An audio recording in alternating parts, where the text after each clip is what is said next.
Imagine this. You're standing in the back corner of a ballroom at the Four Seasons in Austin, Texas, watching your father raise a crystal glass to toast 25 years of building the company that bears your family name. 500 guests in black tie are applauding. Your stepbrother is standing at the podium, grinning like he built every brick of it himself. And the lanyard around your neck doesn't say Holt family. It says event staff, catering coordination. When you try to take a seat at table 7, where your name used to appear on the seating chart every year since you were 8 years old, your stepmother intercepts you with a smile that never reaches her eyes and says, loud enough for the senator's wife to hear, the catering team sits in the back. Sweetheart, you know that. Would you swallow it quietly and find a corner? Or would you burn it all down? 2 months ago, that night became the last straw. But it was also the ignition switch. Because while they were handing me a lanyard that said staff, I was holding something they built their entire empire on. And they had absolutely no idea. My name is Lauren Holt. I'm 31 years old. And this is the story of how being treated like the hired help at my own family's anniversary party led to the most satisfying intellectual property lawsuit in Texas business history. Let me paint you a picture of Holt Precision Technologies. $42 million in annual revenue. 3 manufacturing facilities across Texas and Oklahoma. Government contracts with the Department of Defense. My father, Gerald Holt, started it in a garage in Round Rock in 1999 with a partner named Ray Calloway and a single patent for a pressure calibration mechanism used in aerospace equipment. That patent was the foundation. Everything else grew from it. The contracts, the facilities, the reputation. Without that patent, there is no Holt Precision Technologies. There is no empire. There is no podium for my stepbrother Brandon to stand at and accept applause he didn't earn. What nobody in that ballroom knew, what my father himself had apparently forgotten, was who actually filed that patent. I graduated from UT Austin with a degree in mechanical engineering in 2015. I was 22. I was also the person who spent 4 months of her senior year running the calculations, drafting the technical specifications, and sitting across from a patent attorney, while my father paced the hallway too nervous to sit still. He signed the application, he paid the filing fee, but the inventor of record on U.S. Patent 947823 is Lauren M. Holt, not Gerald. Not Ray Calloway, who left the company in 2017 after a falling out with my father that nobody ever fully explained to me. For the first 5 years after graduation, I worked inside Holt Precision. I ran the R&D division. I developed 2 additional product lines that now account for nearly 30% of annual revenue. I was good at it. I was proud of it. Then my father married Diana Weston in 2020.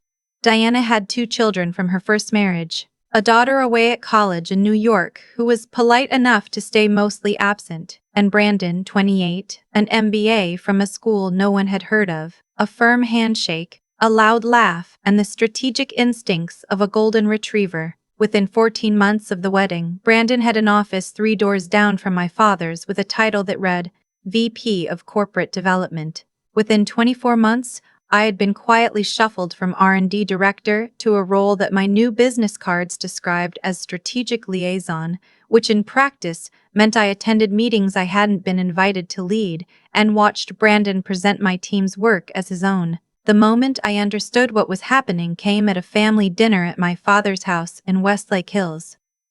December 2022. Diana had arranged the seating so I was at the far end of the table, past my father's college friends near the kitchen. Brandon sat at my father's right hand. Halfway through dinner, my father raised his glass and said in front of 11 people, "To Brandon, who's going to take this company into the next generation the way I always dreamed." He didn't look at me once. I drove home that night and sat in my apartment in South Austin, staring at a framed copy of that patent I'd hung on my wall in 2015. Because I was 22 and proud and had no idea it would ever matter in a way I didn't want it to matter. I called Ray Calloway the next morning. Ray answered on a second ring. He already knew why I was calling. He'd been watching what was happening to Holt Precision from the outside for 5 years, and what he saw had been making him furious in the quiet way that careful people get furious. Slowly, methodically, building interest. Your father pushed me out in 2017 because Diana told him I was going to slow down the company's growth, Ray told me. What she really meant was I was going to slow down her son's ascent. I've been waiting for someone to call me, Lauren. I've been patient. Ray had kept every document from the company's founding years, every email, every internal memo, every financial statement from 2017 through 2019, the years before I would have had access to executive records myself. What he showed me over 3 separate meetings at a diner in Buda made my hands go cold. Between 2018 and 2022, someone and the paper trail pointed directly to Brandon with Diana's fingerprints on the authorization chain had been running a ghost consulting firm called Meridian Strategic Solutions through Holt Precision's vendor accounts. 4 years of payments totaling just under $2 million for services that were never performed, contracts that didn't exist, deliverables that no one ever saw. Not fraud on the scale of a Fortune 500 scandal, but fraud nonetheless, systematic, deliberate, and, because my father had apparently stopped paying close attention to line items once Brandon arrived, completely undetected. I sat in my car outside Ray's diner for 40 minutes after our 3rd meeting before I could drive. I didn't confront my father. I thought about it every day for 3 weeks and decided against it every time, because confronting him meant warning them. Warning them meant they'd have time to move money, destroy records, restructure ownership, and I needed them to not have time. Instead, I called a patent attorney named Carol Sung, who had a reputation in Austin tech circles for being the kind of woman you wanted in your corner when the stakes were existential. I explained everything. She was quiet for a long moment after I finished. Then she said, "Lauren, do you understand what you have here?" I told her I thought so. She said, "No. I mean, do you understand that the entire company, every government contract, every product line built on the calibration mechanism, the manufacturing license agreements, all of it, requires a valid license from the patent holder? And the patent holder is you?" Holt Precision had never formally licensed the patent from me, because nobody had ever thought they needed to. Because I was family. Because it had been assumed. Because assumptions are not contracts. I told Carol to start building the case. For the next 8 months I worked at Holt Precision during the day, and I built my exit and their reckoning at night. I consulted with Carol twice a week. I hired a forensic accountant named Dennis Park, who came recommended by Ray Calloway, and who spent 3 months going through every document Ray had preserved, and every public filing Holt Precision had ever submitted. I reached out quietly to 2 of the company's senior engineers, men who'd been there since before Diana, who were not happy with what Brandon had done to the culture, and who agreed to provide sworn affidavits about the misrepresentation of R&D authorship in internal communications. I also started my own company, Holt Engineering Consultants. I know, same last name, not an accident. I built it quietly, took 3 clients from my personal network, and by the summer of 2024, we had enough revenue that I could survive what was coming. The anniversary gala invitation arrived in September, printed on heavy cream cardstock. "Gerald and Diana Holt invite you to celebrate 25 years of Holt Precision Technologies. Black tie. The 4 Seasons. October 18th. At the bottom, handwritten by Diana in her round, careful cursive, "Lauren, we'd love for you to help coordinate the evening with the events team. It would mean so much to have you involved. Your father agrees this is the best role for you right now." Your father agrees. I called Carol that night. She said, "Are you ready?" I said I needed 3 more weeks to finalize one document. She said she'd have everything prepared by October 19th. The gala was the 18th. The company's quarterly board meeting, a small board, 4 members plus my father, was scheduled for 9 a.m. on the 19th. 24 hours between the gala and the board meeting. That was my window. I want to tell you why I put the lanyard on. I know it seems like the question everyone asks. Why would you wear it? Why not just refuse to go? Because I needed to be invisible for one more night. Because the moment I stopped being invisible was going to be the moment everything changed, and I needed it to happen on my timeline, not theirs.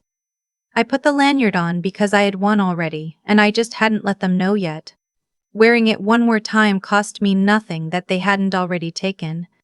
So I stood in the back corner of the Four Seasons Ballroom on October 18th with an event staff lanyard around my neck, and I watched 500 of Austin's business community applaud my father and my stepbrother. Diana wore a champagne gown that I recognized from a boutique on South Congress that cost more than most of Holt Precision's juniors engineers made in a month. Brandon gave a speech about vision and legacy and family values that went on for 11 minutes. He did not mention me once. My father mentioned me in his remarks. He looked out at the room and said, "And of course Lauren is here tonight helping make sure everything runs smoothly, just like she always does behind the scenes." Gentle, appreciative, diminishing. The perfect summary of 9 years. Ray Calloway was in that ballroom. He was seated at table 4, invited back as a founding-era guest. Diana's attempt to perform graciousness. He caught my eye across the room and gave me a very small nod. Carol Sung was not in the ballroom. She was in her office 17 blocks away, finalizing a patent licensing demand letter, a cease and desist, and a filing for immediate injunctive relief in Travis County District Court. Dennis Park was not in the ballroom. He was at home reviewing the final version of a 200-page forensic accounting report he would hand-deliver to the Austin field office of the FBI the following morning. I left the gala at 9:47 p.m. through the main entrance, not the service corridor. I took off the lanyard in the elevator and left it on the lobby side table, next to a flower arrangement that cost more than my first car. I sat in my car in the parking garage and sent Carol one text, "Tomorrow. Everything we have. Full execution." Her response came in 40 seconds. "Ready. Board members notified per your instruction. Documents filed with the court at 8 a.m. See you at 9. I want to tell you about the next 13 hours, because this is the part people usually expect to be dramatic in a cinematic way. Sleepless war room, lawyers in shirt sleeves, coffee going cold. It wasn't like that. It was very quiet. I went home.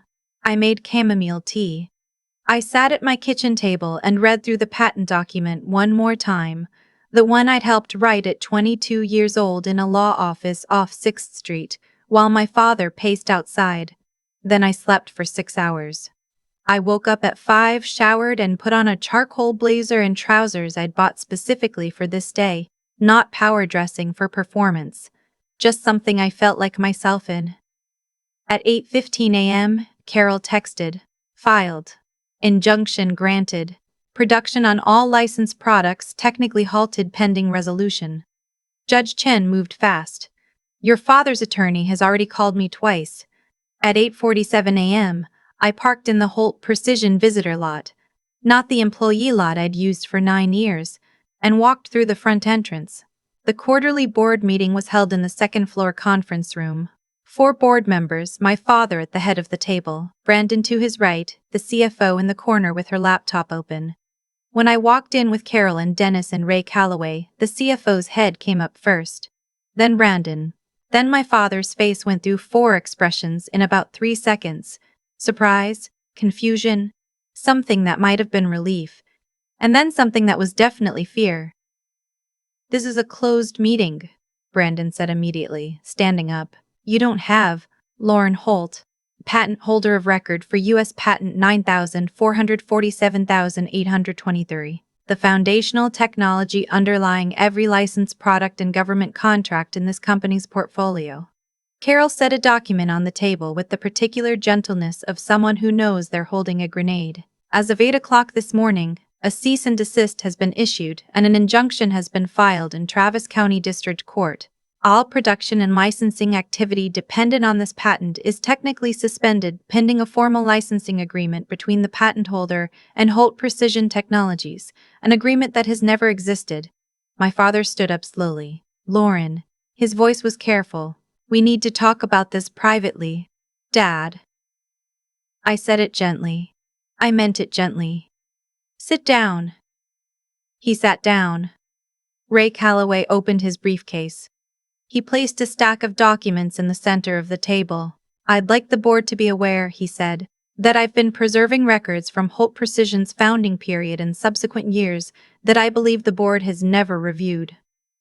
Dennis Park stood up and connected his laptop to the conference room display. The The first slide showed the structure of Meridian Strategic Solutions, the ghost consulting firm registered to a shell address in Delaware, with the payment history totaling $1.87 million traced back to Holt Precision vendor accounts.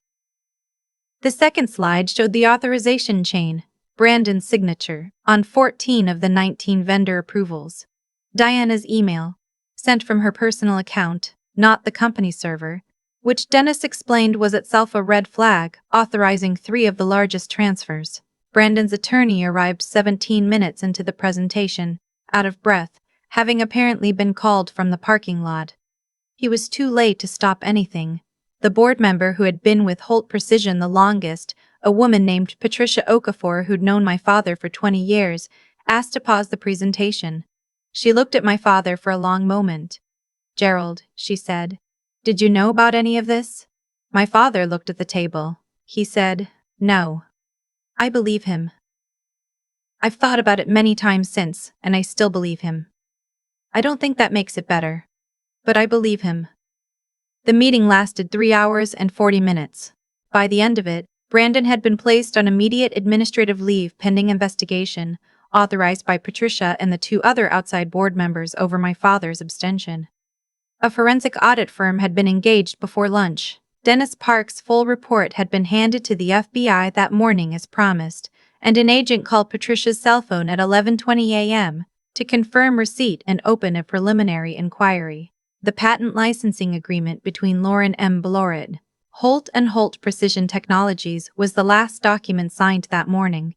Fair market royalty rate, backdated 18 months, structured so the company could survive, while I was properly compensated for what had always been mine. Carol had built it to protect the employees, the contracts, the 200 people who worked in those 3 facilities who had done nothing wrong. I want to tell you what happened when I walked out of that conference room. My father was in the hallway. He looked older than he had the night before at the gala. He looked like a man who had just watched a building he thought was solid shift on its foundation, and was only now understanding it had been shifting for years without him noticing. He said my name. Just that. "Lauren." I stopped. I looked at him. I didn't feel the anger I'd carried for 2 years. I felt something quieter and much sadder, the way you feel when you finally stop waiting for something you understand is never coming. "I know," I said, because he didn't need to say anything else, and neither did I. I kept walking. The legal aftermath moved faster than I expected. Brandon was charged with wire fraud and theft of services 4 weeks later. His attorney argued the payments were legitimate consulting fees. The FBI's forensic accountants found no deliverables, no contracts, no evidence of services rendered, and a second shell account in Brandon's name in Georgia that Dennis's team had found in the last week before filing. Diana hired her own attorney the morning after the board meeting and has not spoken to my father since. Patricia Okafor called me 3 days after the board meeting. She said the outside board members wanted to discuss a formal seat on the board for me, not as a courtesy, not as a consolation prize, as the intellectual property stakeholder whose cooperation was essential to the company's survival and growth. I thought about it for a week. I said yes to the board seat and no to any operational role. I have my own company to run. Holt Engineering Consultants landed its first major government contract in November, a Department of Energy project I'd been pursuing since August. We hired 4 engineers. My name is on the door.